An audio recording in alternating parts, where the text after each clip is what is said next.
Hello friends, आज की इस वीडियो में हम देखेंगे कि मेटल्स और नॉन मेटल्स होते क्या हैं। किसी सब्सटेंस को देख के हम ये पता कैसे लगाएं कि वो मेटल है या नॉन मेटल है, या अगर हमें किसी ने नाम बता दिया, नाम बोल दिया, तो हम उस नाम से कैसे पता लगाएं कि वो नाम मेटल का है या नॉन मेटल का है। तो सबसे पहले देखते हैं कि ये मेटल्स और नॉन मेटल्स हैं क्या। ये एलिमेंट्स के ग्रुप हैं, दो अलग प्रकार के ग्रुप। जैसे एक क्लास के दो अलग अलग ग्रुप बनाने हो तो हम बना देते हैं, एक ग्रुप लड़कों का बन जाए, एक लड़कियों का बन जाए। तो ये जो मेटल एंड नॉन मेटल हैं, ये असल में जो हमारे एलिमेंट्स हैं उनके दो अलग अलग ग्रुप हैं। उन एलिमेंट्स को दो अलग अलग ग्रुपों में डिवाइड किया गया है। एलिमेंट कौन होता है? Anything which is made up of only one kind of atoms, made up of one kind of atoms.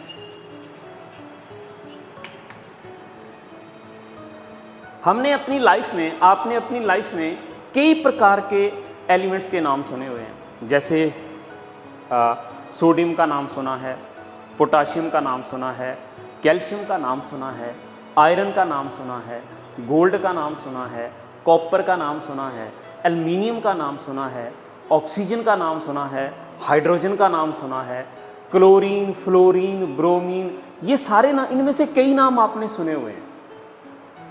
तो ये जो जितने भी नाम मैंने गिनाए, ये सारे के सारे एलिमेंट्स के नेम्स हैं। ओके, अब ये जो एलिमेंट्स हैं, इनके तीन ग्रुप बने। इनको जब हमने ग्रुपिंग करनी होती है तो इनके तीन ग्रुप्स बनते हैं। एक ग्रुप को बोलते हैं मेटल्स, एक ग्रुप में जो एलिमेंट्स हैं वो सारे के सारे मेटल्स हैं। दूसरा ग्रुप जो है वो है नॉन मेटल्स का।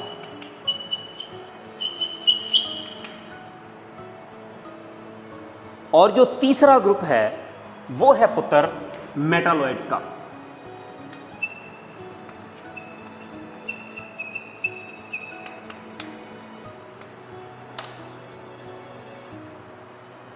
ये तीन ग्रुप बने एलिमेंट्स के।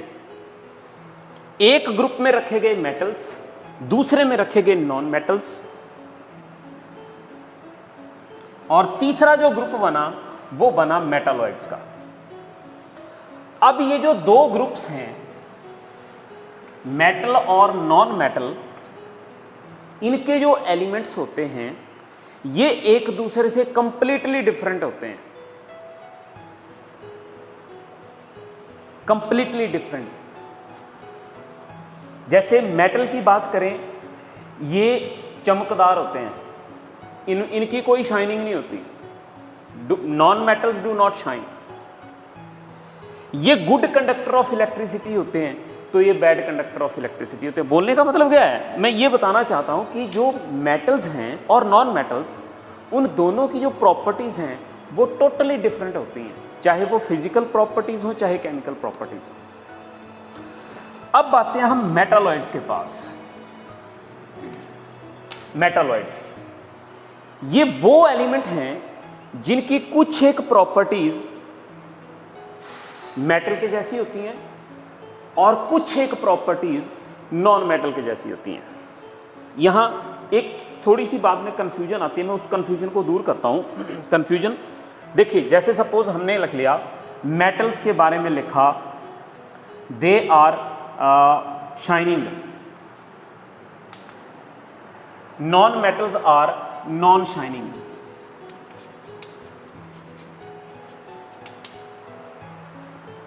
यहां लिख दिया हमने good conductor of electricity, good conductor of electricity. यहां हमने लिख दिया, इनकी प्रॉपर्टी बन गई बैड कंडक्टर ऑफ इलेक्ट्रिसिटी। अब मैं बताता हूं आपको कि कंफ्यूजन क्या है। कंफ्यूजन ये है कि हमें लगता है कि एक जो मेटालॉइड है, एक मेटालॉइड, जैसे हम बात करें बोरोन की, बोरोन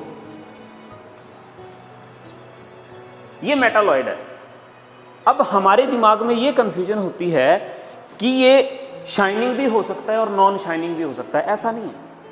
क्यों? क्योंकि मैंने बोला कि इसकी कुछ प्रॉपर्टीज मेटल के जैसी होती हैं और कुछ प्रॉपर्टीज नॉन मेटल के जैसी होती हैं। अब मैं इस स्टेटमेंट को थोड़ा सा रेक्टिफाई करता हूं कि जो मेटालॉइड होते हैं उनकी कुछ एक प्रॉपर्टीज मेटल की जैसी होती हैं और बाकी प्रॉपर्टीज नॉन मेटल के जैसी होती हैं। मतलब बोरोन अगर शाइनिंग है तो नॉन शाइनिंग नहीं होगा। जैसे सपोज बोरोन शाइनिंग है तो वो बैड कंडक्टर ऑफ इलेक्ट्रिसिटी है। हुआ क्या, पहली प्रॉपर्टी तो इसकी मेटल के साथ मैच की, लेकिन जो दूसरी प्रॉपर्टी है वो नॉन मेटल के साथ मैच कर गई। मेरे बोलने का मतलब ये नहीं है कि एक ही प्रॉपर्टी मेटल के साथ भी मैच करेगी, नॉन मेटल के साथ भी, ऐसा नहीं है। इस कंफ्यूजन से आप बाहर निकल जाइए, ठीक है। आप बस क्या, जो मेटालॉइड्स हैं उनकी कुछ एक प्रॉपर्टीज मेटल से मैच करती हैं और जो बाकी बच गई प्रॉपर्टीज वो नॉन मेटल से मैच करती हैं। मैंने शब्द यूज किया बाकी जो प्रॉपर्टीज बच गई वो। ओके, नाउ अब होता क्या है,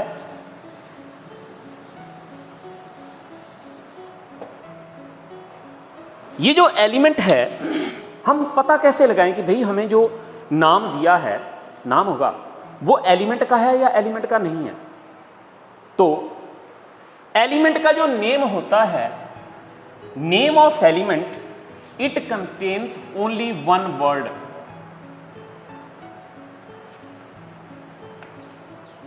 वन वर्ड। जैसे सोडियम एक शब्द है, लेकिन अगर मैं लिखता हूं सोडियम ऑक्साइड, इसमें दो शब्द हैं, सोडियम और ऑक्साइड। इसका मतलब, अब देखिए ये जो सोडियम है इसमें एक शब्द है, इसका मतलब ये एलिमेंट का नाम है, लेकिन जहां दो शब्द आ गए वो कंपाउंड का नाम है। Sodium oxide, sodium hydroxide, sodium chloride, sodium sulphate, sodium bromide, sodium phosphate, ये सारे के सारे कंपाउंड्स के नाम हैं। क्यों? क्योंकि इनमें पहचान क्या है, पहचान क्या है? पहचान ये है कि जो एलिमेंट का नाम होता है उसमें सिर्फ एक ही शब्द होता है, ओनली वन वर्ड। लेकिन जो कंपाउंड होते हैं, जो कंपाउंड होगा उसके नाम में दो शब्द होंगे। ओके, नाउ अब चलते हैं कि मेटल और नॉन मेटल के नाम में डिफरेंस क्या है। नाम से पता लगा सकते हैं हम कि जो एलिमेंट का नाम लिखा है वो मेटल का नाम है या नॉन मेटल का नाम है। ट्रिक है, मेटल का जो नाम होता है उसके एंड में यूएम लगा होता है। जिस किसी एलिमेंट के नाम के एंड में यूएम लगा है वो मेटल है। बिल्कुल कंफ्यूजन आएगी और उस कंफ्यूजन को दूर किया जाएगा। नाउ एग्जांपल देख लेते हैं, जैसे सोडियम, पोटाशियम, ये देखिए सोडियम के नाम के एंड में यूएम लग गया, पोटाशियम के नाम के एंड में यूएम लग गया। मैग्नीशियम, रुबिडियम, ये सारे के सारे। नाउ कंफ्यूजन कहां है? कंफ्यूजन है सर आयरन एक मेटल है लेकिन इसके नाम के पीछे यूएम नहीं लगाया। गोल्ड मेटल है लेकिन इसके नाम के साथ यूएम नहीं लगा है। सिल्वर मेटल है, नाम के पीछे यूएम नहीं लगा है। कॉपर ये भी मेटल है, लेकिन इसके नाम के पीछे यूएम नहीं लगा है। ओके, इसका रीजन क्या है? ये जो नाम है ये इंग्लिश लैंग्वेज के हैं, लेकिन साइंस ने जो इनके नाम लिए हैं या इनके जो सिंबल बनाए हैं वो लैटिन लैंग्वेज के नेम से बनाया हुआ है। अब देखते हैं आयरन, आयरन में यूएम क्यों नहीं लगा, देखते हैं। आयरन का जो ये है इसका इंग्लिश नेम, लैटिन नेम है फेरम, FERRUM, लग गया यूएम। और क्योंकि आयरन का जो सिंबल है वो उसके लैटिन नेम से लिया गया है, इसीलिए आयरन का सिंबल जो है वो FE बनता है। 9th क्लास में हमने सीखा है कि सिंबल कैसे बनते हैं। Gold, same is the situation. Gold का जो लैटिन नेम है वो ऑरम है, AURUM। जब गोल्ड का ऑरम लिखा UM लग गया और इसका सिंबल बन गया AU। सिल्वर, इसका लैटिन नेम है अर्जेंटम। तो जब लैटिन नंबर नेम लिखा तो UM लग गया और इसका जो सिंबल बनता है वो बनता है AG। सिंपल है। ऐसे ऐसे हमारे जो टोटल आज तक जो एलिमेंट्स हैं वो हैं 118 आज तक जो डिस्कवर हो चुके हैं या जो इंसान ने खुद बनाए हैं, जिनको मैन मेड एलिमेंट्स बोलते हैं। टोटल 118 है पुत्र जी। और 118 एलिमेंट्स का एक टेबल बना के रखा हुआ है, उस टेबल को हम पीरियोडिक टेबल बोलते हैं, राइट। तो ये जो 118 एलिमेंट्स हैं, इनमें से आई थिंक 11 एलिमेंट्स ऐसे हैं जिनके नेम लैटिन लैंग्वेज से लिए गए हैं। 11 नेम्स, 11 एलिमेंट्स के जो नेम्स हैं वो साइंस ने लैटिन लैंग्वेज से उठाए हैं। एक्चुअली जो साइंस है, हमें लगता है कि साइंस इंग्लिश में है, बिल्कुल लैंग्वेज तो कोई भी हो सकती है, लेकिन इसके जो मेन वर्ड्स हैं वो किसी भी लैंग्वेज से उठा लेते हैं। जैसे आयरन का जो नाम था वो आयरन साइंस ने नहीं लिया, साइंस ने एक्सेप्ट किया फेरम को, ठीक है। तो ऐसे ऐसे 11 एलिमेंट्स ऐसे हैं जिनके नाम जो हैं वो उनके लैटिन नेम से लिए, लैटिन नेम जो है वो एक्सेप्ट किया गया है साइंस में, और उनके सिंबल लैटिन नेम से ही बनाए गए हैं। ओके, नाउ नॉन मेटल्स कौन कौन से हैं? हाइड्रोजन, देखिए 118 एलिमेंट किसी को याद नहीं हो सकते, बहुत रेयर चांसेस में है। कोई अगर 6 महीने प्रैक्टिस, कोई अगर सिर्फ इसी पे फोकस करेगा उसको सारे नाम याद हो जाएंगे। सिंबल से पहचानना, अब देखिए नॉन मेटल में कौन कौन आते हैं? Hydrogen, carbon, nitrogen, phosphorus, oxygen, sulphur, selenium, fluorine, chlorine, bromine, iodine, astatine, helium, neon, argon, krypton, xenon and radon. ये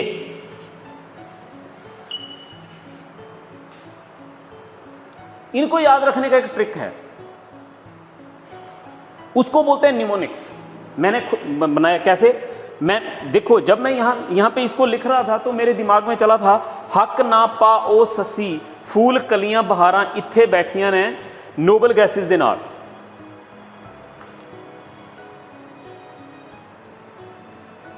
ये नहीं आएगा।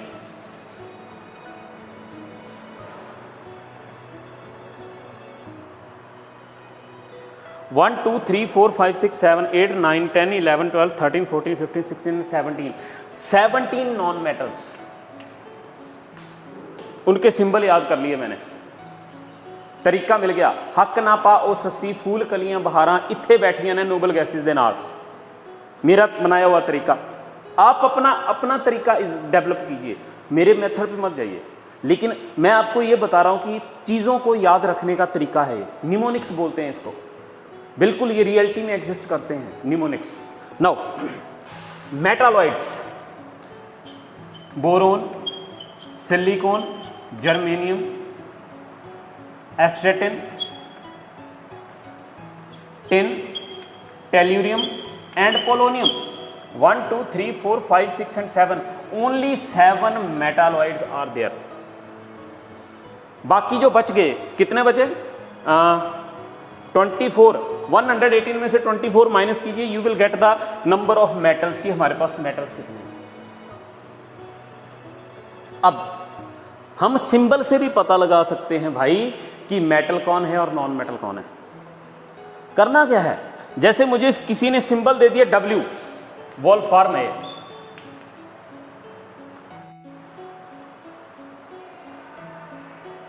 हाँ जी, अब चलते हैं मेटालॉइड्स। मेटालॉइड्स के symbol boron, silicon, germanium, arsenic,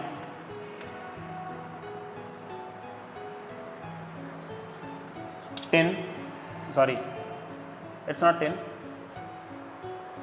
antimony, tellurium and polonium. इनको याद रखने का निमोनिक, बब्बू सिंह जी असी सब तेरे पोते, हो गया। Total 7 metalloids, 17 metals, 7 metalloids, 118 elements. Metals इनमें से बचते हैं 94। अब 94 मेटल्स के सिंबल याद करना मेरे लिए मुश्किल था, इसलिए मैंने क्या किया, मैंने नॉन मेटल के सिंबल याद कर लिए और मेटालॉइड के सिंबल याद कर लिए। अब अगर कोई भी टीचर या कोई भी आदमी, कोई इंसान मुझे सिंबल लिख के देता है, जैसे मुझे सिंबल दे दिया W, पहले इनके सिंबल याद हो जाए, नाम धीरे धीरे याद हो जाते हैं। सिंबल दे दिया W और पूछा गया कि ये मेटल है, नॉन मेटल है या मेटालॉइड है, तो मैं क्या करता हूं, मैं पहले यहां मैच करूंगा कि भाई कहीं W जो है वो मेटालॉइड के ग्रुप में तो नहीं आता, नहीं आता है। W नॉन मेटल के ग्रुप में तो नहीं आता, नहीं आता है। तो बचा कौन? मेटल। इसका मतलब W क्या है? It is the metal. Tungsten है पुत्र, ये टंगस्टन, इसका लैटिन नेम है वोल्फ्राम, इसीलिए इसका जो सिंबल है वो W लिखा गया है। Right, okay. अब मेटालॉइड्स को हम यहां से निकाल देते हैं, क्योंकि हमारे इस चैप्टर में सिर्फ मेटल्स के बारे में है और नॉन मेटल्स के बारे में है। इनकी प्रॉपर्टीज, साइंस बोलती है कि किसी भी सब्सटेंस की, किसी भी ऑर्गेनिज्म की, किसी भी नॉन लिविंग थिंग की 3 प्रकार की प्रॉपर्टीज हैं जिनसे साइंस का रिलेशन है। फिजिकल प्रॉपर्टी सबसे ज़्यादा काम आती है फिजिक्स में, लेकिन केमिस्ट्री में भी काम आती है। दूसरी आती है केमिकल प्रॉपर्टी, जो सबसे ज़्यादा काम आएगी केमिस्ट्री में। और तीसरी है बायोलॉजिकल प्रॉपर्टी, जिसको स्टडी करती है बायोलॉजी। हम यहाँ पे डिस्कस करेंगे इनकी फिजिकल एंड केमिकल प्रॉपर्टीज के बारे में। ओके, तो सबसे पहले देखते हैं कि फिजिकल प्रॉपर्टीज कौन कौन सी प्रॉपर्टीज हैं जिनको फिजिकल प्रॉपर्टीज माना जाता है। फिजिकल प्रॉपर्टीज,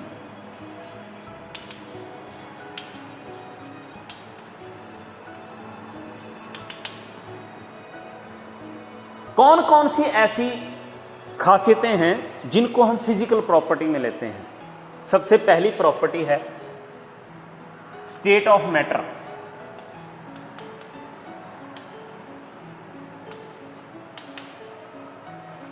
चलिए, ये प्रॉपर्टी आ गई। यहां हम यहां मेटल के बारे में लिखेंगे और यहां हम नॉन मेटल्स के बारे में लिखेंगे। यहां हम लिखेंगे मेटल के बारे में, मेटल्स, और यहां लिखेंगे हम नॉन मेटल्स के बारे में।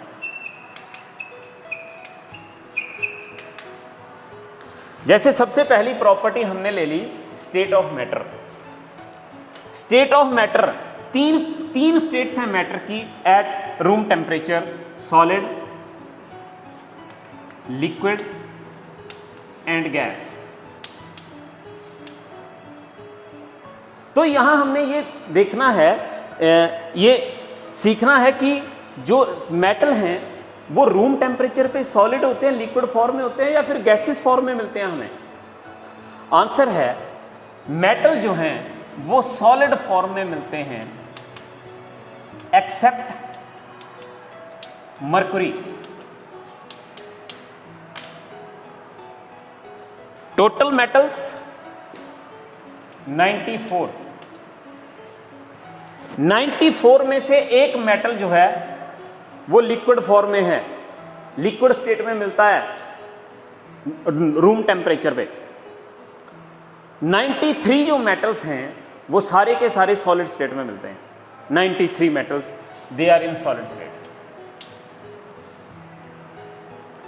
अब बात करें नॉन मेटल्स की। नॉन मेटल जो हैं कुछ सॉलिड स्टेट में मिलते हैं, कुछ लिक्विड स्टेट में मिलते हैं और कुछ गैसियस स्टेट में मिलते हैं।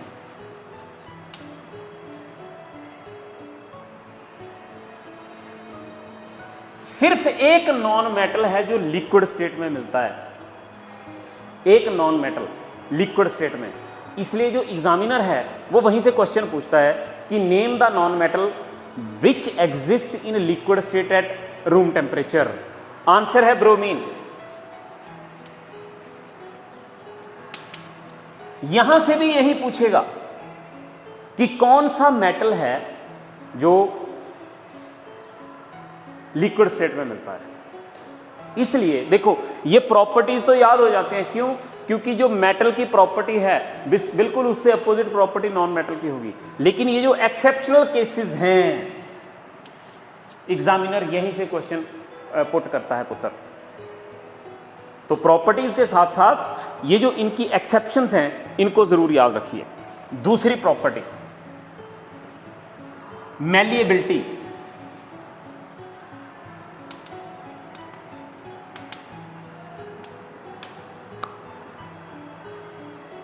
इसका मतलब क्या है पहले वो समझ लेते हैं। जैसे किसी ने बोल दिया कि आयरन इज मैलिएबल, इसका मतलब है कि अगर आप लोहे को हथौड़े के साथ पीटोगे तो वो टूटेगा नहीं, फ्लैट हो जाएगा, उसकी शीट बन जाएगी, फ्लैट शीट बन जाएगी उसकी। नाउ किसी ने बोल दिया non metal is non malleable, इसका मतलब है कि अगर किसी नॉन मेटल को आप हथौड़े के साथ पीटोगे उसकी फ्लैट शीट नहीं बनेगी, वो टूट जाएगा। This is the meaning of malleability and this is the meaning of word malleable. Now metals they are malleable।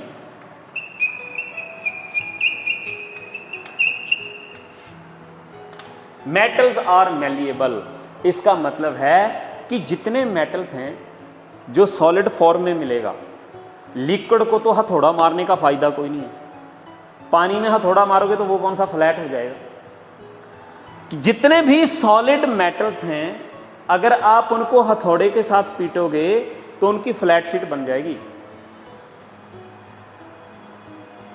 अब इसको रिवर्स डायरेक्शन में लेते हैं। कैसे?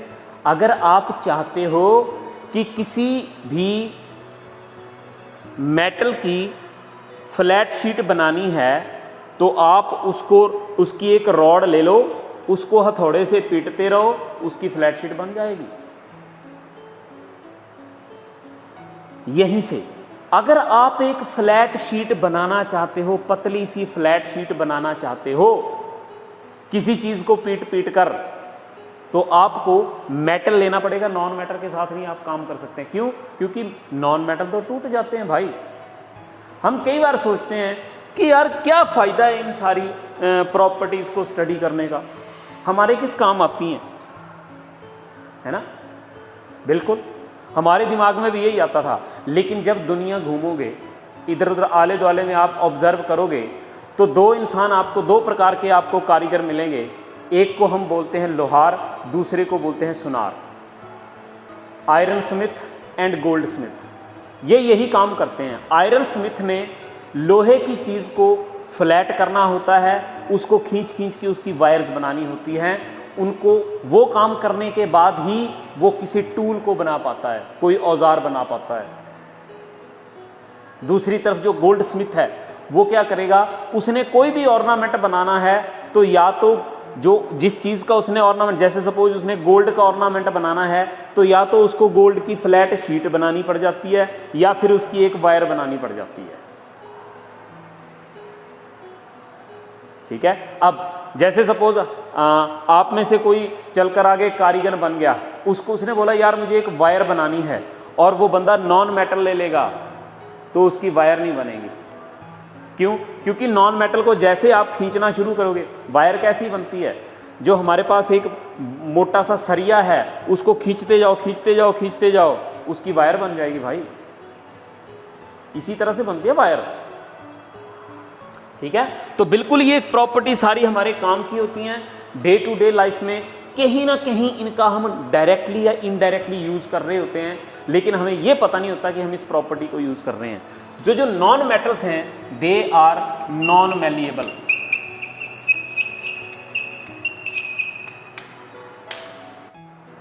नेक्स्ट प्रॉपर्टी है ductility.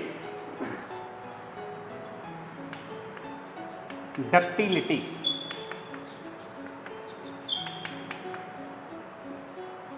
Ductility means ability to form wire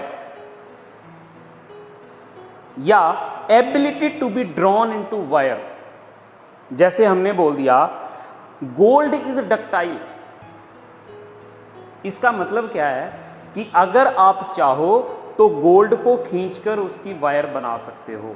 this is the meaning of ductile, और property को नाम देते हैं ductility. Now the metals they are ductile, मतलब कि अगर आपको जरूरत पड़ती है तो मेटल जो है, कोई भी मेटल जो है, उसको खींचकर उसकी वायर बना सकते हैं आप।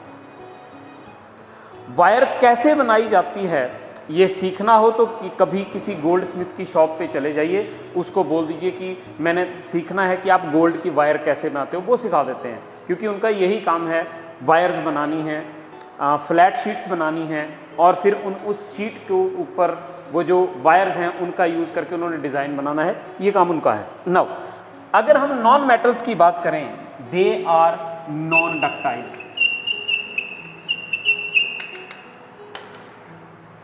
भाई नॉन मेटल्स को हथौड़े से पीटोगे टूट जाएगा, उसको खींचोगे टूट जाएगा, उसकी वायर नहीं बनेगी। ठीक है। Okay, next property is number 4, sonority.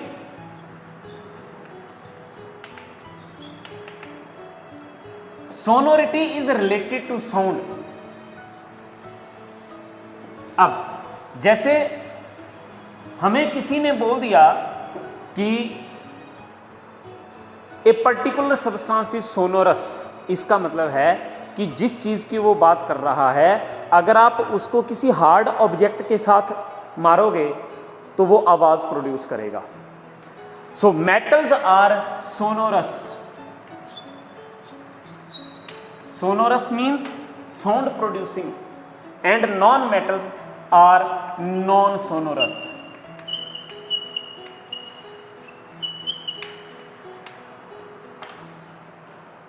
अब यहां बात कुछ समझ में नहीं आती। जैसे लकड़ है,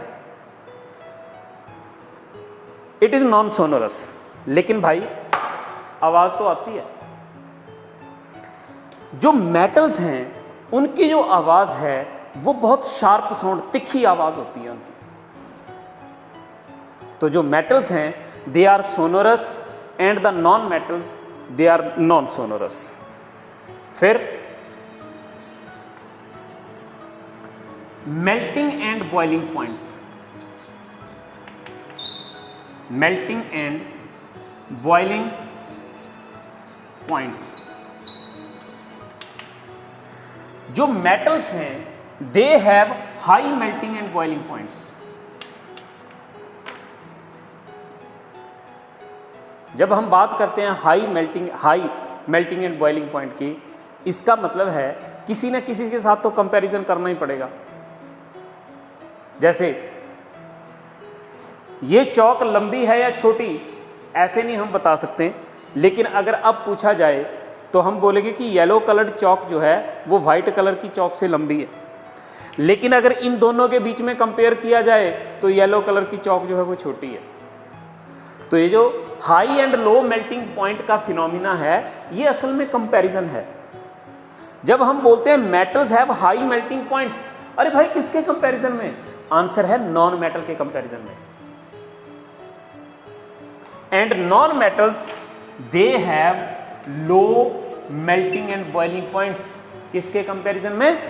मेटल्स के कंपैरिजन में।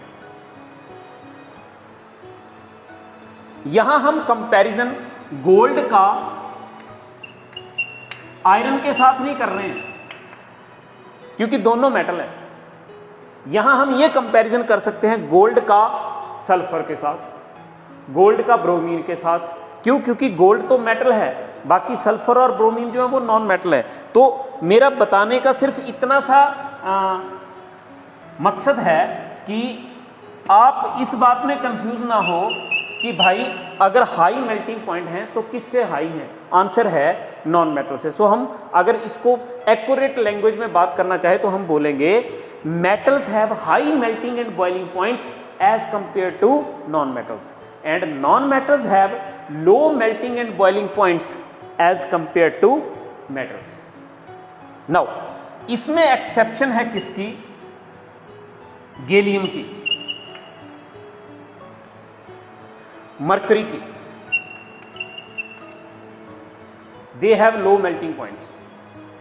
गैलियम का इतना लो है कि अगर गैलियम को अपने हाथ पे रखोगे तो हमारे हाथ की जो हीट है, हमारी बॉडी की जो हीट है, उसी के साथ मेल्ट हो जाता है गैलियम। नाउ यहां नॉन मेटल में जो एक्सेप्शन है वो है ग्रेफाइट की।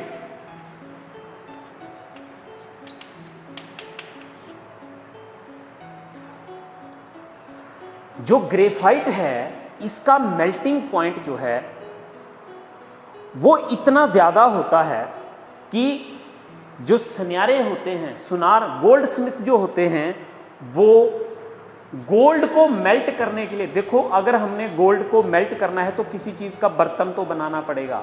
उनका जो बर्तन है वो ग्रेफाइट का बना होता है। क्यों? क्योंकि जो ग्रेफाइट है वो गोल्ड, उसका जो मेल्टिंग पॉइंट है वो गोल्ड के मेल्टिंग पॉइंट से ज्यादा होता है। ठीक है? So these are the exception कि gallium and mercury are the metals which have the low melting points as compare to the non metals, and graphite is the non metal which has the higher melting point than the metals. Next property is electrical conductivity. Electric conductivity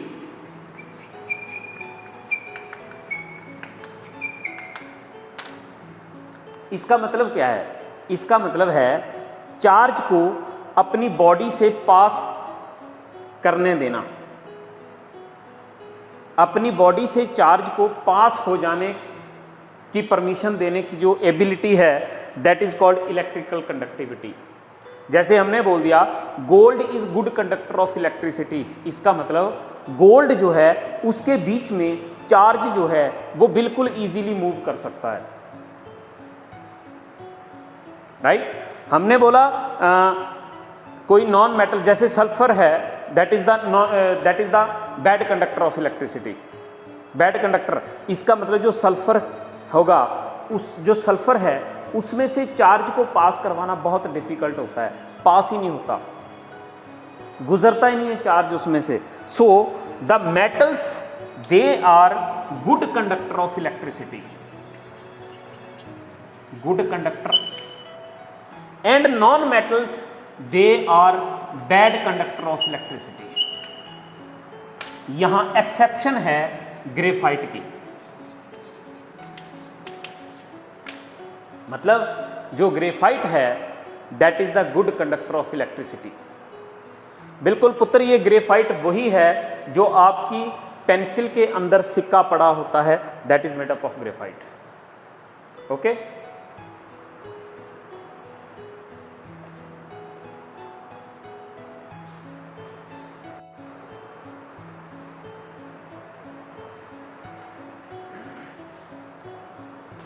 so this is all about the physical properties of metals and non metals. I hope कि मेरा जो ये video है इससे ये आपको helpful होगा metals और नॉन मेटल्स की फिजिकल प्रॉपर्टीज़ को समझने में। अगर कोई प्रॉब्लम हो आप मुझसे कांटेक्ट कर सकते हैं, कांटेक्ट नंबर डिस्क्रिप्शन में दिया है। Thank you so much for watching my video.